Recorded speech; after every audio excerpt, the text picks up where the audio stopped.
Today, I'm reacting to some viral advice. I don't raise rents, believe it or not. What? Yeah. Really? Why not? My thought is if I have a really good tenant who always pays on time and no issues, I would rather just not raise the rent and keep them there a long time. And if they do move out, then it's kind of like gravy to me because I'm able to rent it out for even more to the next tenant and then tell them they could stay there as long as they want at that price. Yeah. And for me, I've had some tenants now for 7 or 8 years. So this one cracks me up for a couple of reasons. One, I would love to buy properties from Graham because, first of all, there's obviously a lot of upside here in his own assets, the ones that he doesn't raise rent on. The one thing that I would be critical of here is I'm 100% sure that he has rising expenses. So essentially, his cash flow must be going down each and every year. It has to be because utilities and property taxes, property management, insurance, and all that stuff is going up. As we all know, we're getting crushed from inflation. So if he's never raising rents, his cash flow is going down each and every year. So now I fully understand why he doesn't fully love real estate and he loves index funds.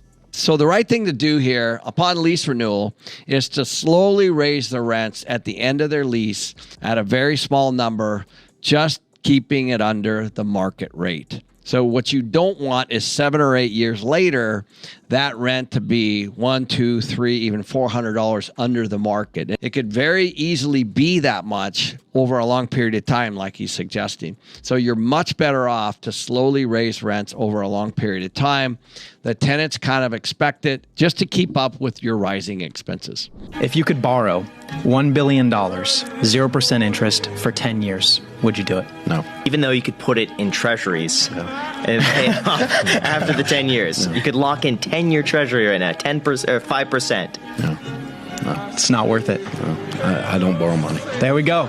Now, this might be the dumbest financial advice I've ever heard. Seriously, like you're getting free money, $1 billion. So you take free money and you put a down payment of $1 billion. Then you buy something for $2 or $3 billion using other people's money or debt. So you're actually buying something for $3 or $4 billion with $1 billion that costs you zero. So that's some of the craziest advice I've ever seen. Why would you turn down $1 billion for free? Literally for free. Because all you have to do is leverage it up. Even if it's very conservative. Let's say you bought $2 billion worth of real estate using $1 billion that's free and the other levered. All you got to do is make sure that second piece is covered by tenants that are actually paying it off for you. So it's free. And I think the question that Graham asked is a great one. Like you wouldn't even put it in treasuries, which right now is, let's say, 3 or 4%.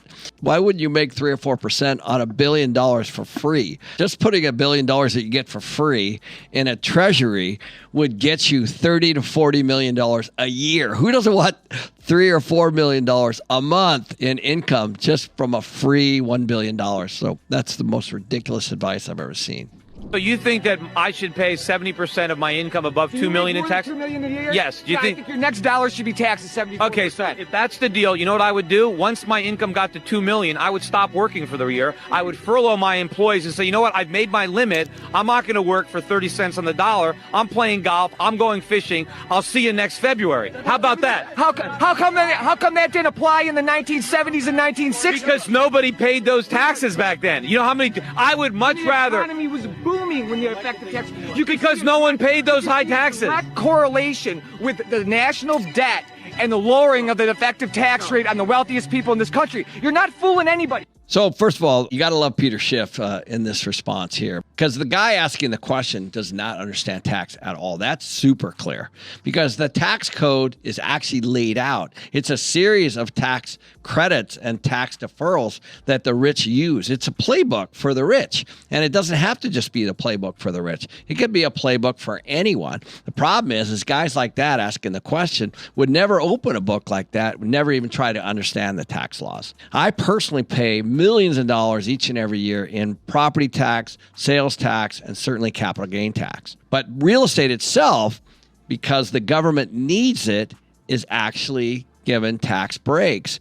Therefore, we get to offset our tax largely from some of the income that we get from real estate. This guy clearly does not understand that. What this guy doesn't understand, because he's clearly never even made close to $2 million, and that most people would do exactly what Peter said. They would just stop working.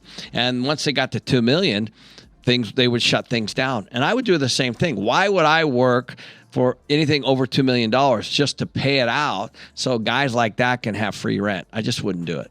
All that would do is just put a huge disincentive on any business to make any kind of real money.